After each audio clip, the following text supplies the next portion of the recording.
one of the biggest rules in buying a house, the minimum credit score, is about to disappear. And what if that change could either unlock the door for thousands of new buyers or be a massive nothing burger that changes absolutely nothing? So, the first thing we absolutely have to talk about is this major policy shift coming from Fannie Mae. A significant tremor is set to shake the foundations of the American mortgage market. Effective November 16th, 2025, the Federal National Mortgage Association, more commonly known as Fannie Mae, is implementing a landmark change. It will no longer apply a minimum credit score requirement for loans submitted to its automated desktop underwriter or DU system. This move formally abolishes the long standing threshold, which was previously set at 620. This single change, announced to go into effect in the fourth quarter of the year, has sent ripples of both excitement and apprehension through the housing industry, sparking intense debate about its potential consequences. This does not, however, mean that the gates are being thrown open for a repeat of the subprime lending crisis, as some pessimistic commentators have feared. The mechanics of this new system are built on a different, more nuanced form of risk assessment. Instead of relying on a simple hard score cutoff, a metric that can be a blunt instrument, Fannie Mae's desktop underwriter will now employ its own comprehensive analysis of risk factors to determine borrower eligibility. The system is specifically designed to expand its view beyond the traditional FICO score, learning to analyze and give weight to non traditional credit histories and what are often termed thin credit files. A thin file borrower is typically an individual who lacks a long history of traditional debt, such as credit cards, auto loans, or previous mortgages, making it difficult for standard algorithms to assign a score, even if the person is financially responsible. To achieve this more holistic view, the system will now incorporate and place greater emphasis on alternative data, such as a Vantage score. This alternative scoring model looks beyond conventional credit lines to include a history of consistent, on time rent payments, a demonstrable record of paying utility payments without delinquency, and even a stable history of phone bill payments. The logic is that a person who has faithfully paid their rent, often a sum larger than a mortgage payment every month for many years, demonstrates a level of financial discipline that a simple FICO score might miss. The stated rationale for this policy shift centers on inclusion and expanding the gateway to home ownership. Consider a potential borrower who has meticulously paid their rent and utility bills on time for over a decade. This individual has a stable job, saves money, and manages their cash flow responsibly. Yet, because they only recently acquired their first credit card or have actively avoided debt, their credit file is new or thin, resulting in a FICO score of perhaps 600.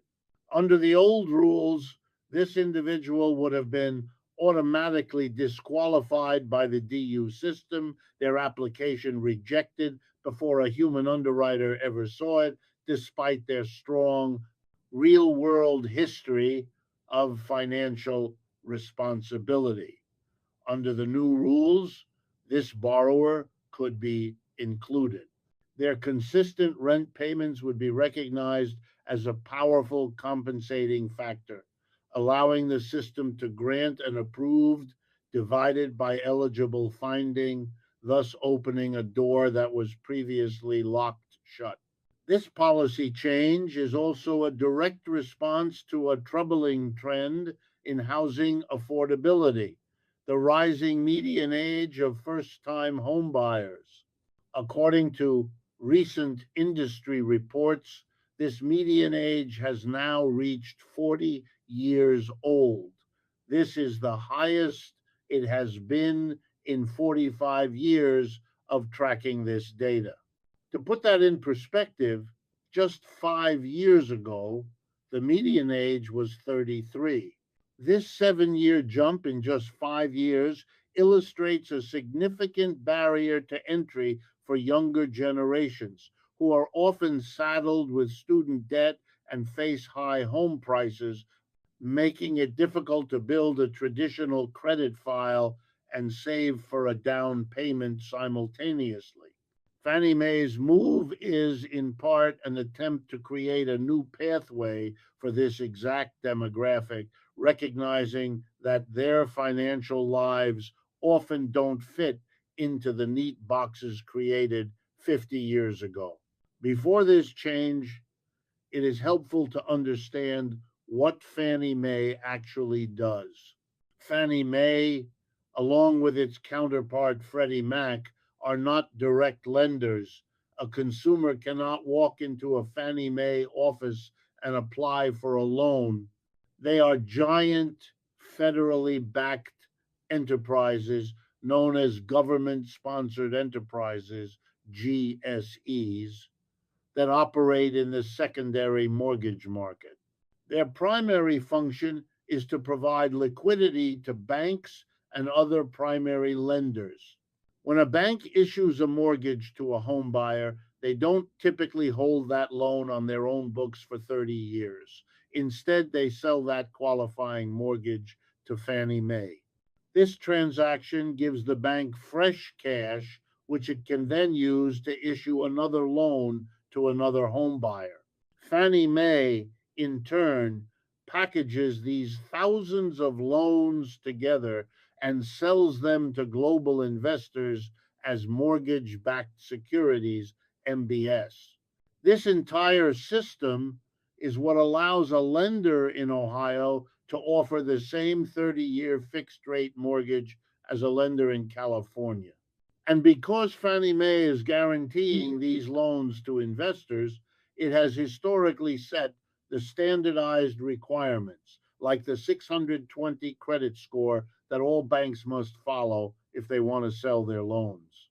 This change, therefore, isn't just one company's new rule, it's a fundamental shift in the operating system of the entire American mortgage industry.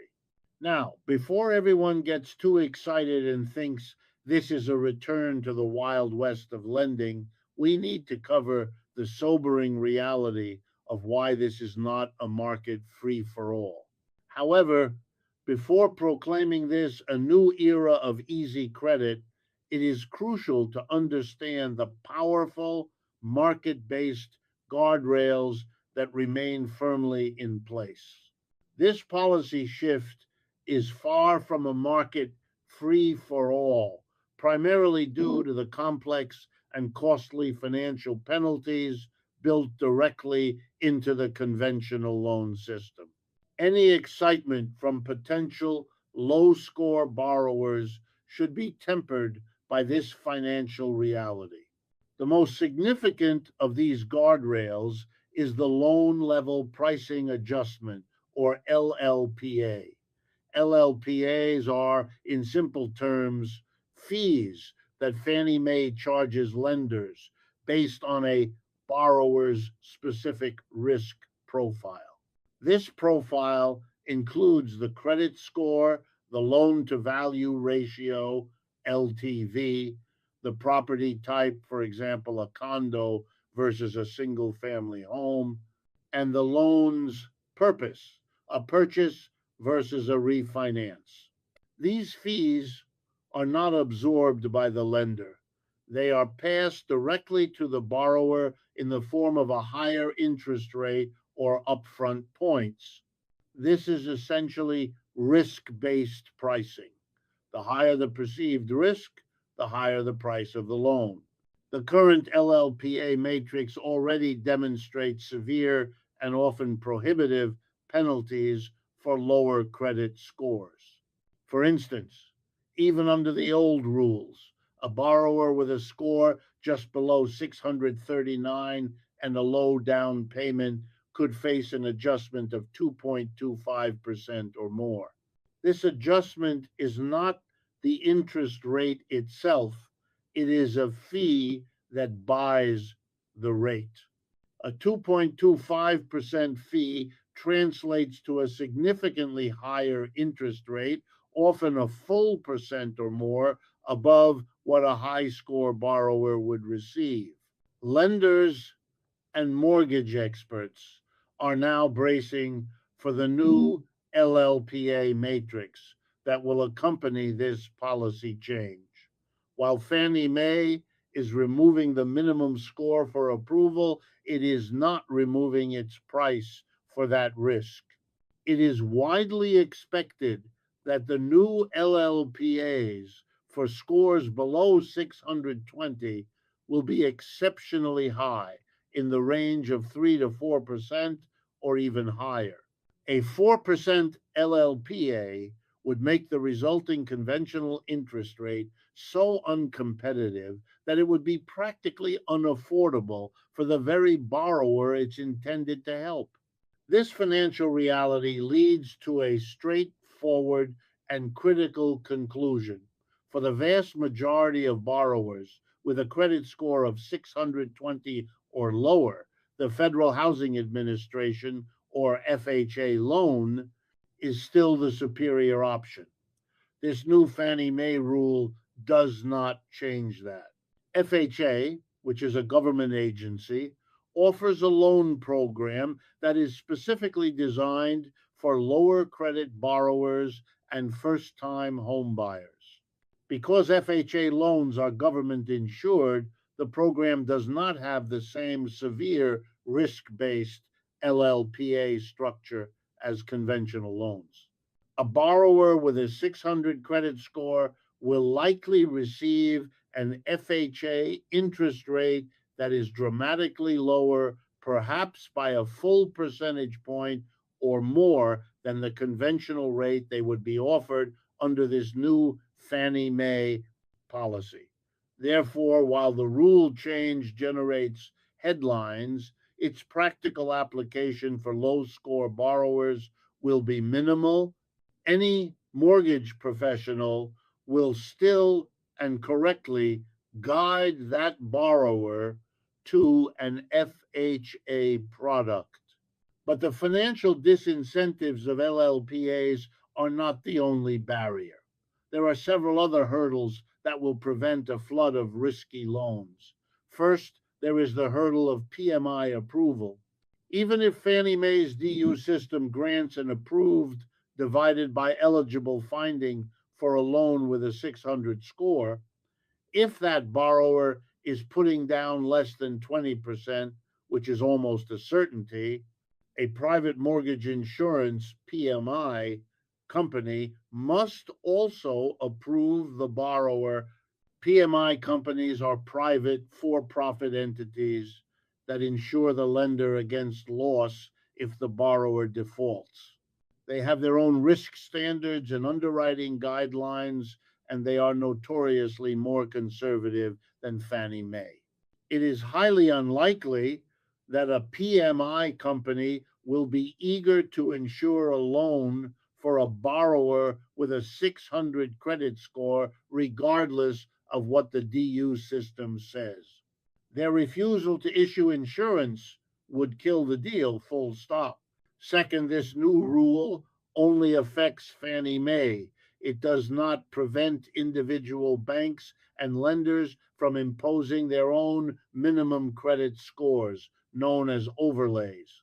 A bank managing its own risk and warehouse lines might still maintain a hard and fast rule that it will not fund any conventional loan with a score below 640, regardless of the Fannie Mae change. Most lenders are expected to maintain such overlays, at least until they see how these new low score loans perform in the wild. Finally, it is highly probable that the DU system, in its comprehensive risk analysis, will require significant compensating factors to offset the risk of a low score.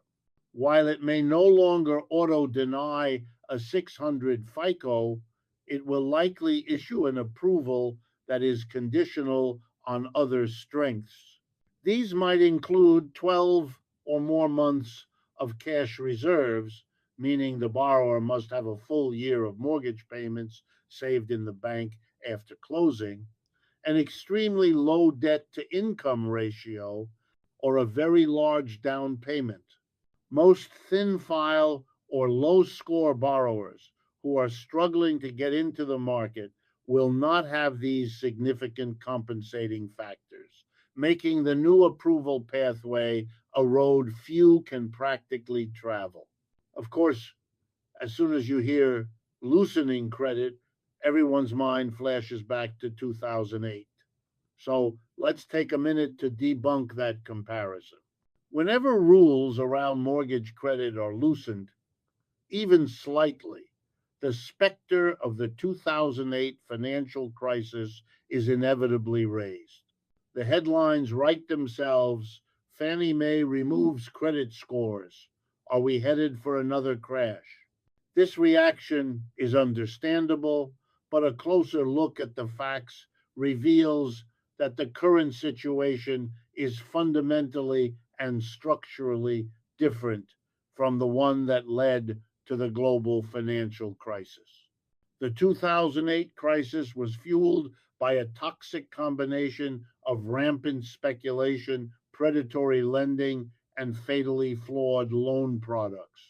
The market was flooded with short term adjustable rate mortgages, ARMs, that exploded after 2 or 3 years, often doubling a homeowner's payment overnight. And most notoriously, the system was built on ninja loans, an industry acronym that stood for no income, no job, no assets. Lenders were actively giving stated income loans where borrowers were not required to verify their income or employment.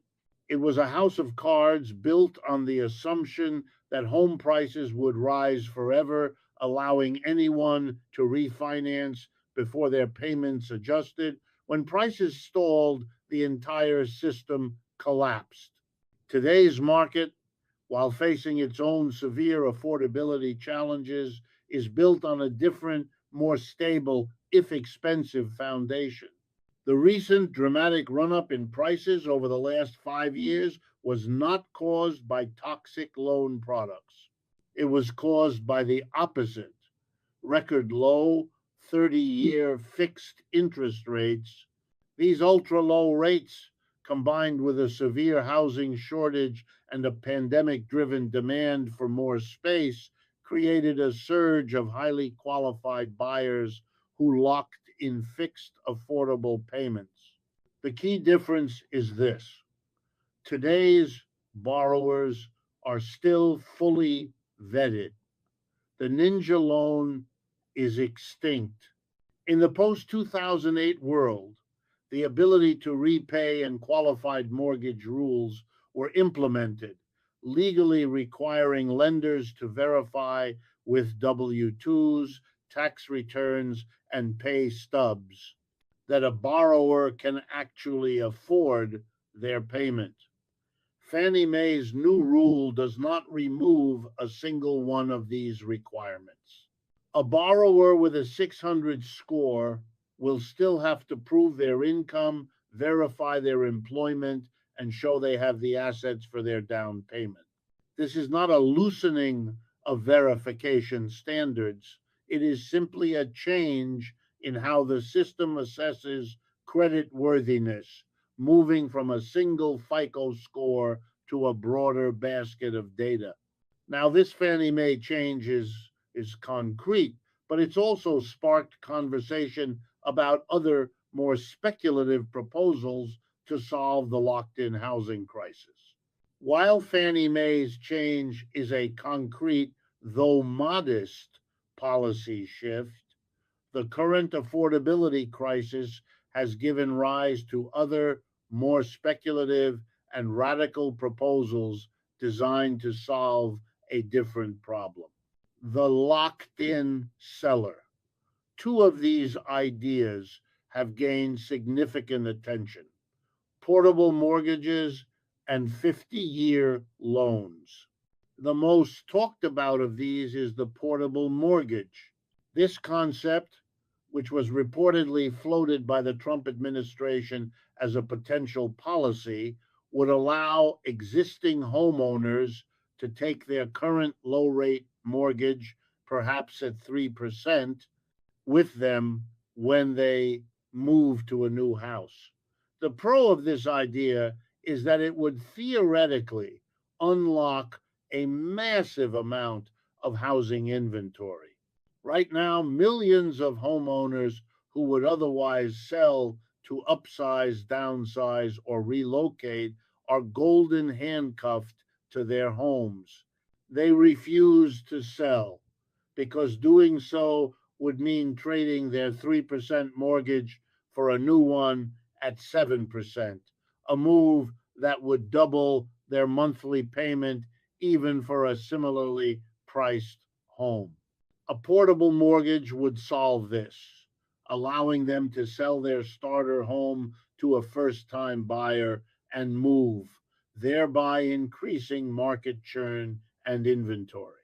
But the cons and logistical hurdles are immense, making this proposal a near impossibility in the American market. First, it would create massive unrealized losses for lenders and investors. A 3% mortgage, when current rates are 7%, is a worthless asset on a bank's books.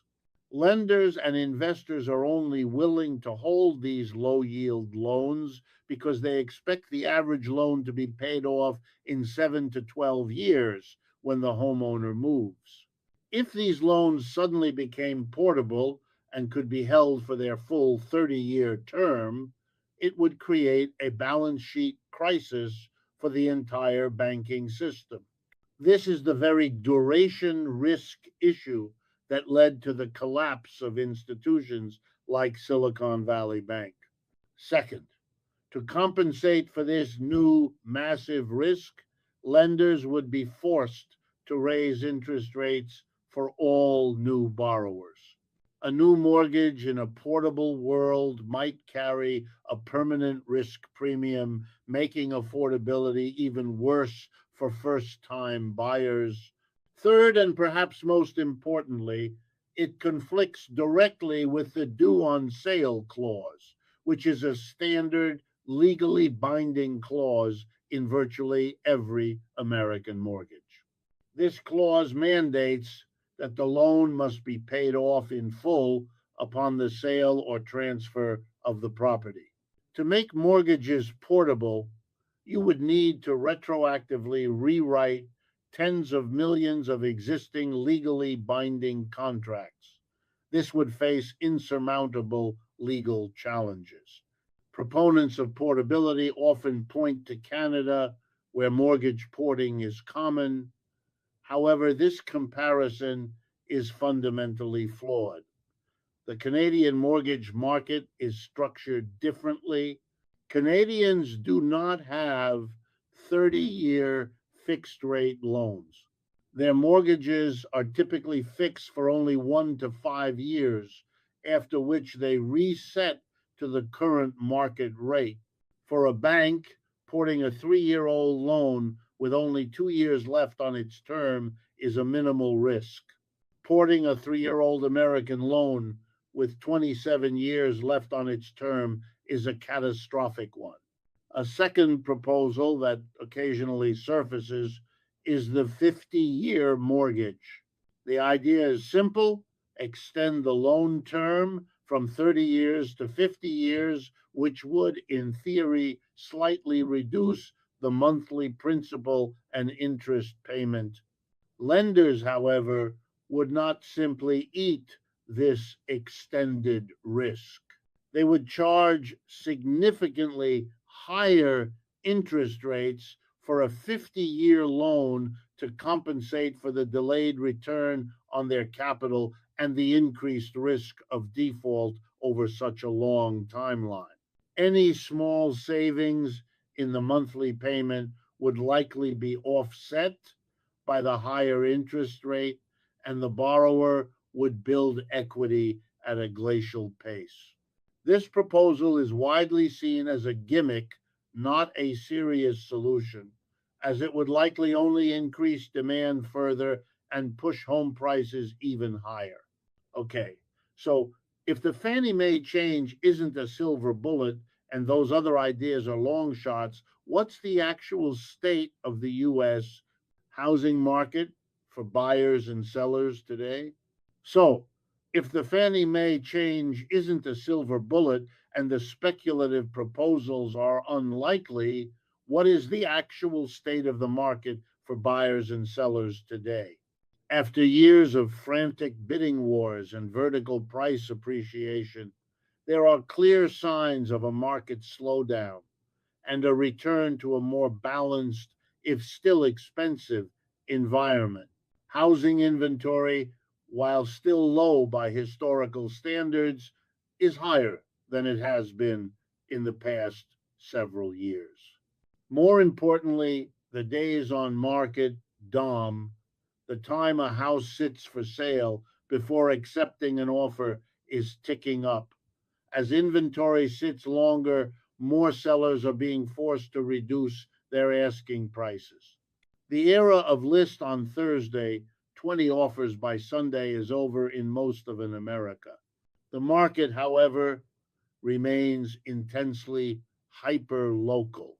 Areas that saw the most dramatic pandemic fueled price spikes, such as Austin, Boise, San Francisco, and Seattle, are now experiencing more pronounced price declines and inventory gluts.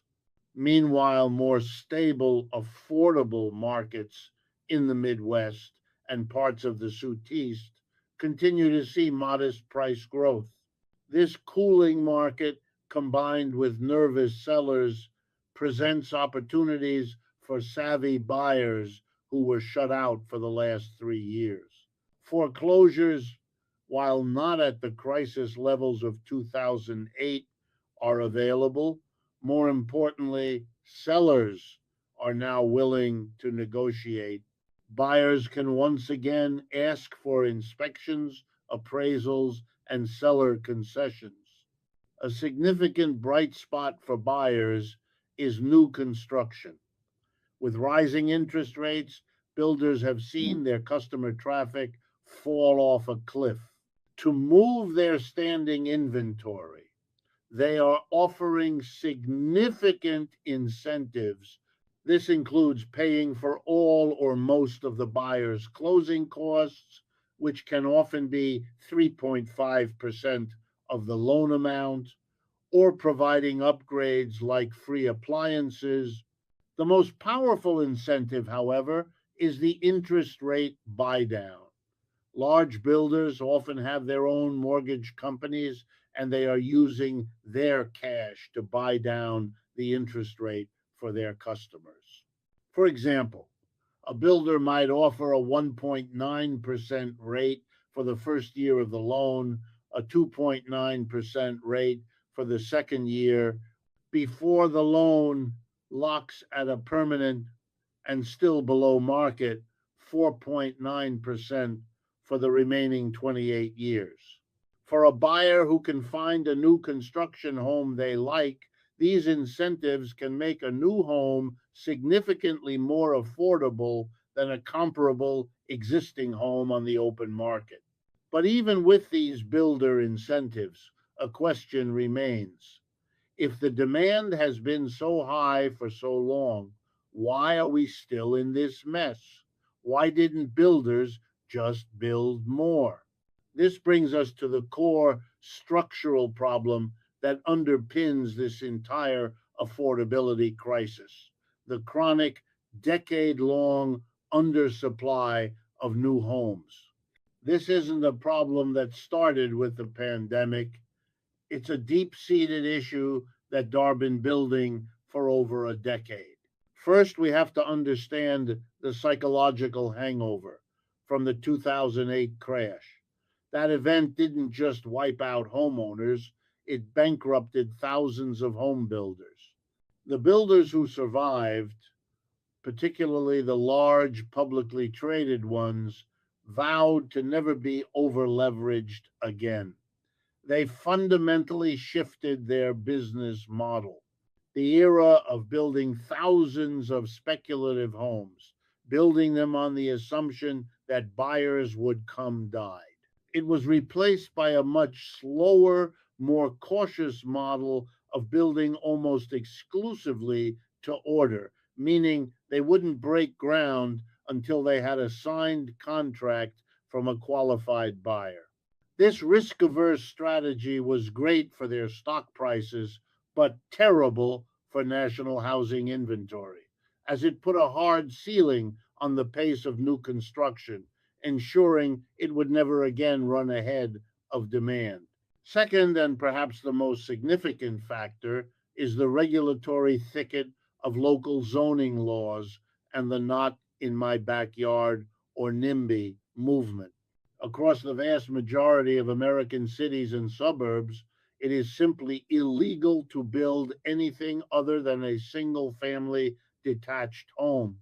These restrictive, exclusionary zoning laws make it impossible to build so called missing middle housing, the duplexes, triplexes, townhomes, and small apartment buildings that once provided a natural first step on the homeownership ladder.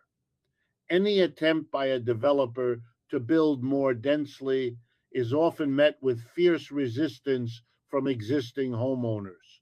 These residents, fearing increased traffic, crowded schools, or a perceived change in neighborhood character, show up to town hall meetings in droves to protest new developments, effectively killing projects that would add crucial supply. Third, the cost of building itself has exploded. Builders are facing a brutal triple whammy. The cost of viable, buildable land has soared. The price of materials, from lumber and concrete to copper and drywall, became incredibly volatile during the pandemic and has now settled at a much higher baseline. And finally, there is a severe skilled labor shortage. The 2008 crash pushed hundreds of thousands of carpenters, electricians, and plumbers out of the industry for good. The workforce that remains is aging, and for decades, American society has pushed high school graduates toward 4 year college degrees rather than trade schools, leaving a massive gap in the skilled labor needed to actually build the homes we need. When you combine these three factors, cautious builders, restrictive zoning laws, and skyrocketing costs, you get a structural deficit of millions of homes. This is why the Fannie Mae news, while a major headline, feels so disconnected from the on the ground reality for most buyers. It doesn't matter if you marginally expand the credit box, if there are still 5 qualified buyers for every one home that gets listed. This fundamental mismatch between supply and demand is the engine driving the affordability crisis. Ultimately, the high home prices in America are not a mystery. They are the direct result of 13 consecutive years of artificially low interest rates, where rates rarely exceeded 5.25%, which supercharged demand, combined with this chronic decade long failure to build enough new homes, which restricted supply.